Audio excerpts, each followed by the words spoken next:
L'angiome du foie est une tumeur bénigne qui affecte les vaisseaux sanguins hépatiques. Cette pathologie courante et sans gravité, n'engendre généralement aucun symptôme et ne nécessite pas d'être opéré. Qu'est-ce qu'un angiome du foie? Angiome du foie, définition. L'angiome du foie, également appelé hémangiome ou angiome hépatique, est une tumeur bénigne qui se développe aux dépens des vaisseaux sanguins et forme une petite masse composée de vaisseaux anormaux. Typiquement, l'angiome se présente comme une lésion ronde isolée, bien délimitée, de diamètre inférieur à 3 cm, moins de 1 cm une fois sur deux. L'angiome est stable et ne provoque aucun symptôme. Des angiomes multiples peuvent être disséminés dans le foie. La lésion peut aussi prendre une forme atypique. Il existe des angiomes géants mesurant jusqu'à 10 cm, d'autres prennent la forme de petits nodules entièrement fibreux, angiomes scléreux, d'autres encore sont calcifiés ou connectés au foie par un pédicule. Les personnes concernées. En l'absence de symptômes et compte tenu du rôle joué par le hasard dans le diagnostic, il est difficile de savoir exactement combien de personnes sont porteuses d'angiome du foie. Le ASL, European Association for the Study of the Liver, Association européenne pour l'étude du foie, estime qu'environ 0,4% à 20% de la population serait concernée, autour de 5% quand l'estimation est faite sur des séries d'examens d'imagerie, mais jusqu'à 20% dans des études ayant porté sur des foies autopsiés. On retrouve des angiomes hépatiques chez des personnes de tout âge, y compris chez les nourrissons, mais ils sont plus fréquemment observés chez les personnes âgées de 30 à 50 ans, avec une prédominance féminine.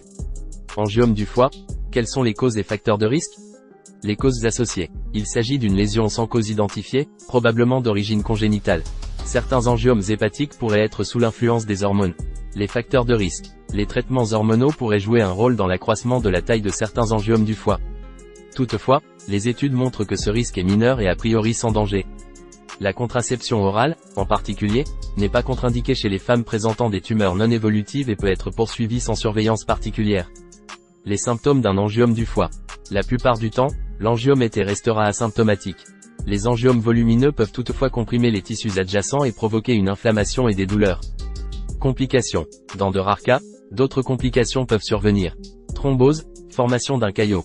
Syndrome de Kazabach-Merritt, SKM, caractérisé par une réaction inflammatoire et un trouble de la coagulation. Hémorragie intratumorale, voire épanchement de sang dans le péritoine par rupture de l'angiome, hémopéritoine, etc. L'angiome est souvent découvert de façon fortuite à l'occasion d'une échographie abdominale.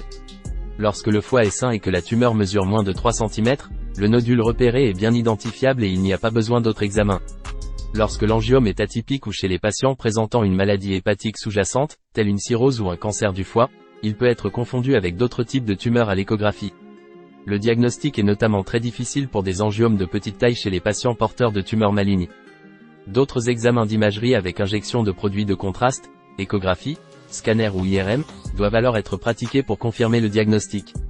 L'IRM est l'examen le plus sensible et le plus spécifique, et permet de lever le doute plus de 9 fois sur 10. Si le diagnostic n'a pu être posé par les examens d'imagerie, une biopsie peut être envisagée.